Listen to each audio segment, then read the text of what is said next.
On était une petite bande de 5 à 10, je ne saurais même pas dire exactement, à dire qu'est-ce qu'on fait. On a vu ce projet Ouvrir l'horizon et on était à l'heure du bilan qui était très très très positif, Ouvrir l'horizon en Pays de la Loire. Et on a dit, bah voilà, si ça continue ces histoires de Covid et tout ça, il faut qu'on réagisse nous aussi dans les autres régions. Et on a notre rôle à jouer, quoi.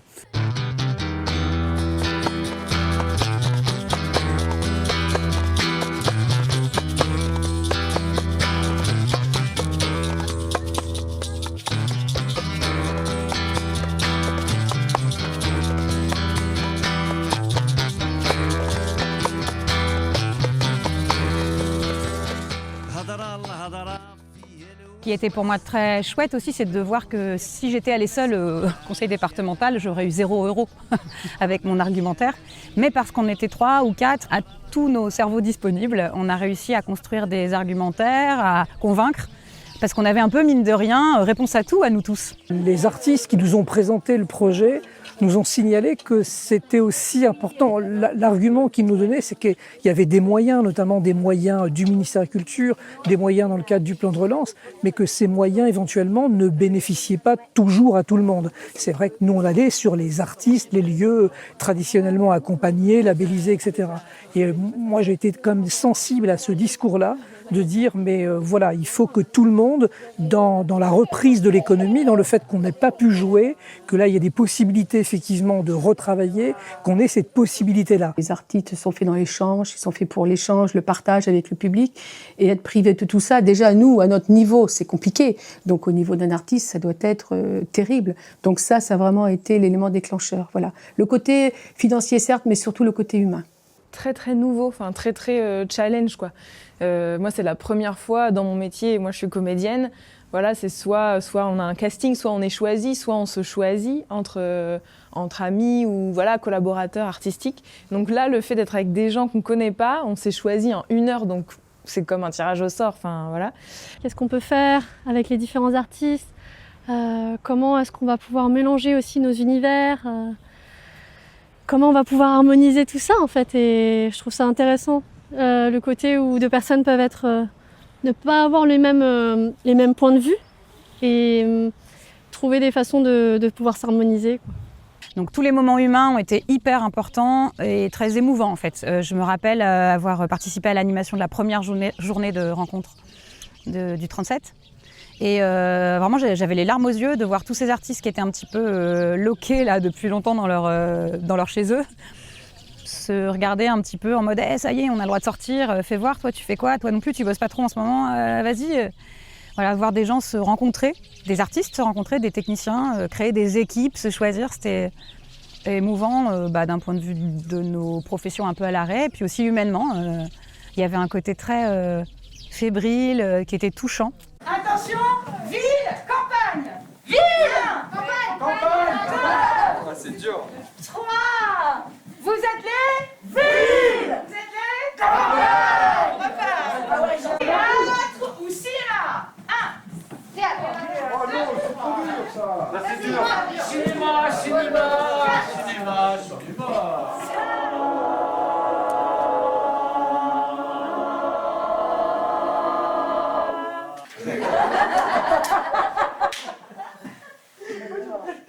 Camille qui était venue me voir le premier jour à La Réunion et qui m'a dit j'aimerais bien faire un truc sur la tendresse. Je lui ai dit génial. Et petit à petit Nicolas et puis Arnaud qui sont rajoutés.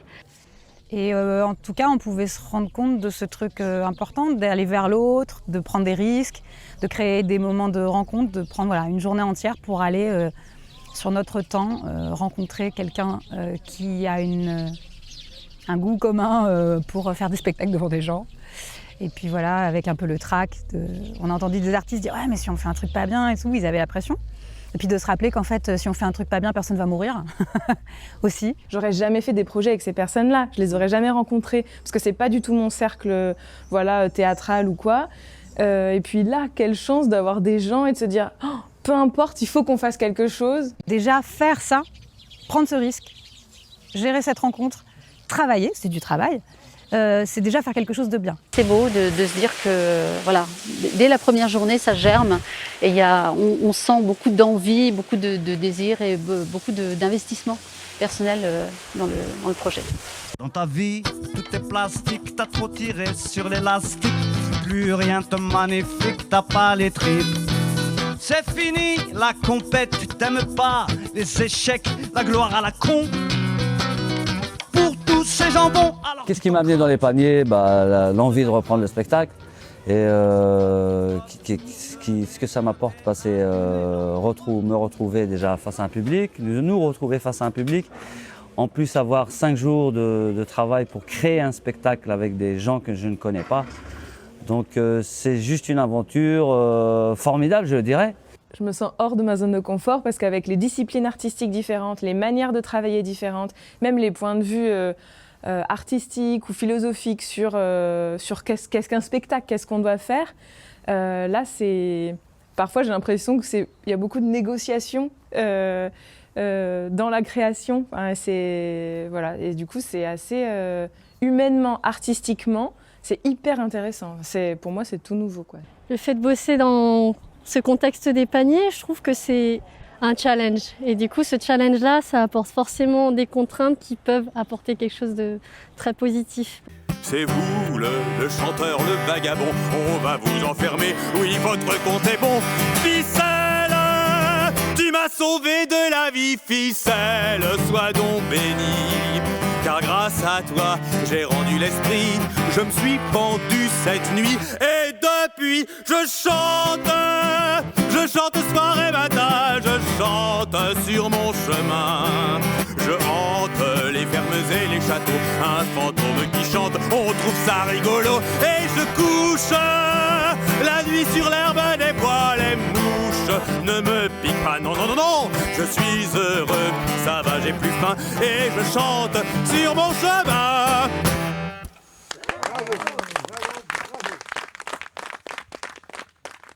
Et là, de jouer devant autant de monde, sachant qu'en plus, avec la crise et tout ça, moi, j'avais pas joué devant des gens depuis plus d'1 an. Donc, du coup, c'était aussi... j'étais trop contente. Et là, je crois qu'on est tous les 4 très heureux de ce qu'on a donné ce soir. Et on a hâte de jouer la prochaine date qui est dans 2 jours. Donc, voilà. En les rencontrant, j'ai fait autre chose dont je ne suis pas tellement habituée, mais... Parce que je fais plutôt du bruit ou de la musique improvisée, c'est plus bruitiste. Donc, par exemple, les saxophones, je ne les joue jamais avec des vraies notes, quelque chose comme ça. Et cette fois-ci, c'était jouer un peu avec des vraies notes, donc c'est un peu drôle. Là, on est avant notre dernière représentation. Il y a une petite frustration de cette belle aventure qui s'arrête. Et en même temps, ça donne envie d'aller plus loin et ça nous donnerait envie de rallonger le spectacle, d'aller chercher d'autres idées pour étoffer et pour le présenter ailleurs, en fait. Quand on est perfectionniste, comme un magicien ou même une conteuse ou même moi, chanteur, musicien, on a envie que ce soit toujours mieux. Mais on joue le jeu, on n'a pas de metteur en scène. Des fois, c'était pas facile de se mettre en scène nous-mêmes. Mais voilà, c'est le challenge, donc on le fait. Et puis, l'avantage, c'est qu'on peut jouer 5 fois. Donc, entre la première et la dernière, il y aura une évolution. Et je pense qu'on n'est pas les seuls, mais on va tous avoir envie de continuer les propositions de paniers qui vont être faits avec Cultivons l'essentiel. On l'a accepté en rentrant dans le dispositif et c'est aussi quelque part le truc qui le rend intéressant, de vraiment avoir l'urgence de créer quelque chose et de ne pas ruminer pendant 3 ans comme on peut le faire pour d'autres spectacles de salle par exemple. Donc ça nous a plutôt, enfin je parle pour moi, mais ça m'a plutôt inspiré de faire ça vite. Dès le premier jour de répète, on avait déjà tout le fil. C'était juste incroyable, on s'est dit ouais, on peut ajouter ça, et puis on fait ci, et puis on fait ça. Et on a fait pas mal de jeux aussi pour apprendre à mieux se connaître. Et après voilà, ça s'est vraiment fait assez rapidement en fait, curieusement. Dès le premier jour, on avait déjà tout le fil du spectacle. Ouais. Nous avons totalement mélangé les choses parce que si tu veux 5 jours pour monter un spectacle sans connaître les autres, vraiment. Et en venant des choses, mais si ça ne serait pas pour les paniers, on ne se rencontrerait pas.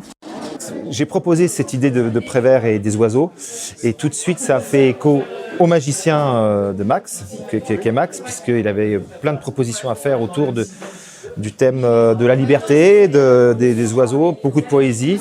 Et au niveau conte, c'est évidemment le thème de la liberté des oiseaux, c'est quelque chose qui est très inspirant pour une conteuse aussi.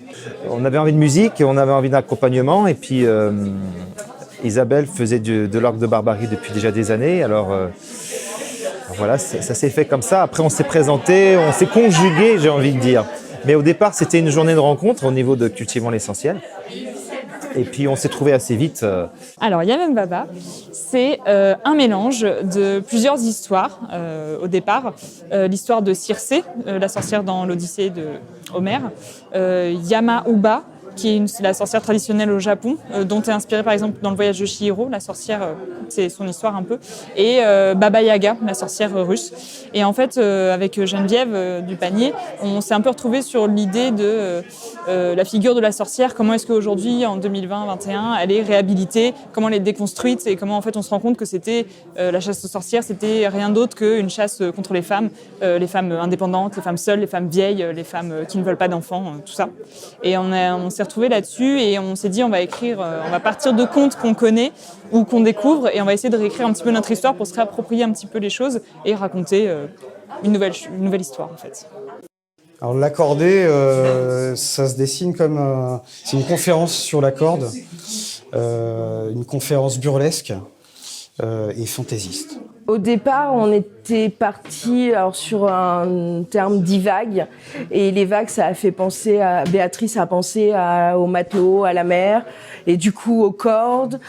Notre premier jour de répète, on a fait des impros pour voir un peu ce que chacun avait corporellement aussi.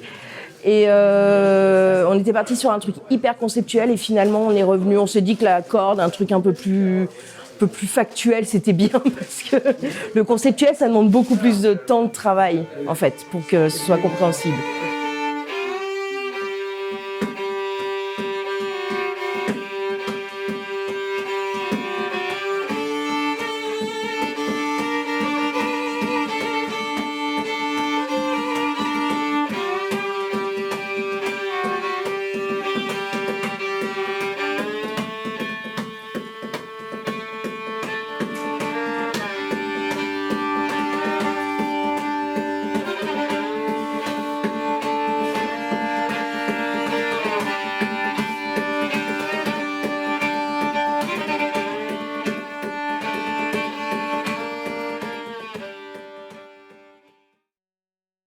Ça nourrit un petit peu l'expérience, c'est-à-dire à un moment donné, ça a été annoncé, c'est 5 jours de répétition, ce qui est quand même une gageure, pour 5 représentations sur effectivement des textes qui s'inspirent de choses déjà écrites ou pas. Et je trouve que les comédiens, les musiciens ont joué parfaitement le jeu. Le public, il avait l'air d'être très réceptif. Donc voilà, et en sachant que c'est pas un exercice facile. Mais il y avait un truc qu'on s'était dit assez rapidement au début, c'est qu'on naviguait tout le temps entre enthousiasme et anxiété. qu'on n'arrêtait pas de faire ça. Et c'est vrai que là, on va bien dormir. On joue sur les capacités de tout un chacun présent et sa capacité aussi à s'adapter au lieu. Par exemple, là, on a beaucoup de jeunes. Et là, pour un des 2 spectacles que j'ai vus, les Aoutas, ils se sont retrouvés dans la rue, dans la rue, pas à la rue, mais à jouer dans la rue. C'est une expérience tout à fait particulière de jouer dans la rue. Ça ne s'improvise pas comme ça. C'est pas parce que c'est en plein air, vient qui veut. Justement, attraper le public, c'est un gros travail qui est pas simple. Et on a fait le choix de jouer à l'extérieur et on a joué à des endroits très différents. Ouais. Donc à chaque fois, en fait, on a pu s'installer nulle part parce qu'à chaque fois c'était différent. L'acoustique était différente. Il y avait des arbres, il n'y avait pas d'arbres. C'était de jour, de nuit. Il y avait beaucoup de gens, pas beaucoup de gens. Il y avait des gamins qui couraient autour ou pas. Enfin, c'était vraiment à chaque fois chouette. Moi, j'ai été très touché par certains paniers, très impressionné par d'autres, et j'ai jamais été déçu. J'ai jamais trouvé que c'était en dessous de. Enfin, j'étais toujours impressionné dans tous les cas par le rendu pour 5 jours de répète. C'est quand même un métier, quoi. C'est un métier, et c'est vrai que pouvoir pondre des trucs comme ça en 5 jours, des spectacles comme ça, Faut vraiment être un professionnel, quoi. Il y a pas à dire, hein. Ça s'improvise pas comme ça, c'est sûr. C'est-à-dire que moi, quand je suis en rue sur des festivals historiques ou sur d'autres festivals, j'ai fait des zones enfants dans des festivals de musique, des choses comme ça. En fait, le public, il sait pas ce qu'il vient voir vraiment. Donc, c'est pas moi, je l'ai plutôt bien vécu parce que finalement, j'ai l'habitude. Le public a cette tolérance aussi par rapport à ce qu'il voit, parce qu'on ne sait pas ce qu'on va voir, on ne sait pas ce qu'on vient voir, on se fait surprendre. Voilà, moi j'ai vu des belles choses. C'est à nous d'aller les chercher, de les emmener avec nous et de les emmener dans notre univers. C'est vraiment, c'est le cœur de notre métier quand même. Moi, j'entends les gens de mon âge parler de ceux qui ont 20 ans aujourd'hui. Et je les entends dire, comme toutes les générations avant, ils désirent changer le monde. Sur le ton glacé et serein, de ceux qui en ont vu d'autres, de ceux qui savent comment ça se passe. Mais je peux vous en témoigner. Ma génération ne voulait pas changer le monde. Certains d'entre nous, peut-être, on l'a désiré, mais ma génération n'a jamais voulu changer le monde. Elle y croyait trop à ce monde. Elle y croyait trop. Je trouve que c'est un concept qui devrait pouvoir se renouveler parce qu'en fait, ça touche pas du tout le même public d'artistes et de techniciens que toutes les autres formes en fait, puisque là, c'est vraiment une priorisation des gens les plus précaires. Et donc c'est cet aspect-là, et qu'effectivement un artiste moi j'ai rencontré un des artistes qui a postulé, il venait de Paris, il n'en pouvait plus de Paris, du coup pas de réseau, et effectivement c'est très difficile de se créer un réseau dans le domaine artistique. Il faut voir après, tranquillement, calmement, quel est le bilan de chacun par rapport à ça. Et puis après, on verra si l'opération est reconductible ou pas en 2022. Justement, j'ai commencé à lire quelques retours des salariés. Et justement, ça va vraiment dans ce sens-là, quoi. Ils sont très contents d'avoir agrandi leur réseau, d'avoir rencontré des gens qu'ils n'auraient pas rencontrés par ailleurs. Parce qu'effectivement, des fois, par affinité, souvent, finalement, on se limite. On n'ouvre pas le champ des possibles. Et là, effectivement, ça ouvre un autre champ, un autre univers. Je trouve que c'est très très courageux et super intéressant qu'il y ait eu ça en Centre-Val de Loire, et ça rassure sur la communauté qu'on peut avoir d'artistes et de gens qui sont prêts à se bouger pour nous, pour les artistes et pour les techniciens et pour le monde du spectacle en général dans la région, et je trouve ça très courageux de leur part. C'est le fruit de tout le travail, ça rend concret tous nos mois d'efforts, toutes les heures passées en réunion, devant l'ordi, à faire des trucs pas forcément toujours très drôles. Et donc là, de voir le résultat artistique, des équipes qui se rencontrent, du spectacle qui a lieu, forcément c'est hyper plaisant. Donc on est curieux de découvrir les alchimies. Moi par exemple dans ce panier, je connaissais 2 personnes. J'ai trouvé ça dingue, parce que j'avais très peu vu ça dans la culture. Je n'ai pas tant que ça vu en fait, une telle mixité de public comme d'artistes en fait. Voilà. Moi, je suis super content de participer à ça depuis effectivement novembre 2020. Et puis d'avoir rencontré des collègues comme Cédric Gourand, comme Sonia Colotis-Fernandez, comme Didier Mujica, que des gens qui, comme moi, travaillaient beaucoup. On ne se voyait jamais dans notre département du 37. Et le fait d'avoir été à l'arrêt et de travailler au sein de ce projet Cultivons l'essentiel a fait qu'on se connaît. On se connaissait au travers des manifestations du collectif intermittent et précaire 37 depuis, on va dire, 20 ans. On se côtoie dans les manifestations, dans la rue, sur le pavé, ou quand il faut vraiment aller au charbon.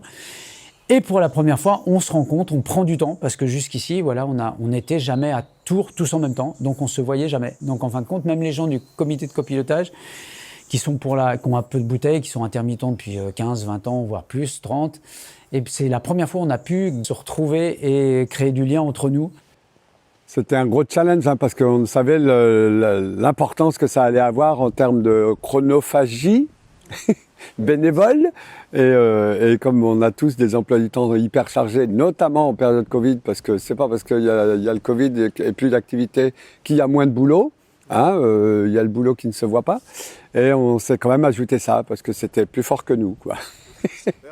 J'aimerais bien passer le message, je ne sais pas qui verra cette vidéo, à tous les artistes de longue date qui ont la chance, comme j'ai pu l'avoir, d'avoir obtenu grâce à leur travail un peu d'expérience, un certain confort de, voilà, même si là on est à l'arrêt, on sait que ça va reprendre ou on a de quoi voir venir un petit peu. Si ce n'est pas les gens qui ont nos profils qui s'engagent, ceux qui sont dans l'urgence, ils ne peuvent pas le faire. Donc j'ai été très touchée et Dominique l'a souligné, Dominique Chantout du comité de pilotage, qu'en fait l'initiative est née à Ouvrir l'Horizon, en Pays de Loire, des retraités qui se souciaient du sort des suivants. Je pense qu'il faudrait que voilà, les gens qui ont accès à un certain confort ou des marges de manœuvre un petit peu puissent s'engager parce que sinon les autres sont trop comme ça pour pouvoir construire tout ça en fait. Il faut un petit peu de marge de manœuvre. Voilà. Et donc c'est un appel à tous les gens qui ont un petit peu de moyens. Faites-en profiter la communauté, elle en a besoin. N'hésitez pas, c'est une excellente expérience, aussi bien au niveau élu, puisque bon, on fait notre job d'élu en fait, d'accompagner la culture, de faire connaître la culture à nos administrés, d'amener la culture aux administrés qui finalement ne seraient peut-être pas venus. Alors n'hésitez pas à y aller, c'est une très bonne expérience, franchement, si on devait le refaire, je le referais sans hésiter. Je trouve que vraiment c'est un dispositif extraordinaire et quand je dis sans précédent, c'est dans le bon sens du terme. Et de participer à une aventure comme ça, c'est vraiment une belle expérience. Moi j'ai beaucoup aimé vraiment cette notion de démocratie, même si des fois c'est pas simple, hein, parce que du coup la moindre question est débattue très longuement, donc des fois c'est des réunions très longues pour pouvoir vraiment se mettre tous d'accord et en même temps voilà, c'est vraiment très chouette. Cultivons l'essentiel, c'est un tremplin, c'est un retour sur le terrain. Et je tiens surtout à les remercier d'exister, je les encourage à aller, j'espère aussi les aider par la suite. Donc cultivons l'essentiel, allons-y gaiement, quoi.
هضرة الهضرة فيه الوسوس تقتل تجبد وياك في الناس يا ناس يا ناس ناس يا ناسيك هضرة الهضرة فيه الوسوس تقتل تجبد وياك في الناس يا ناس ناسي يا ناس يا ناسي عطي ولي الهضرة ديك الحنينة قدي لي الحب الامور تكلمي لي جنوني هضرة الهضرة فيها الوسواس تقتل تجبدها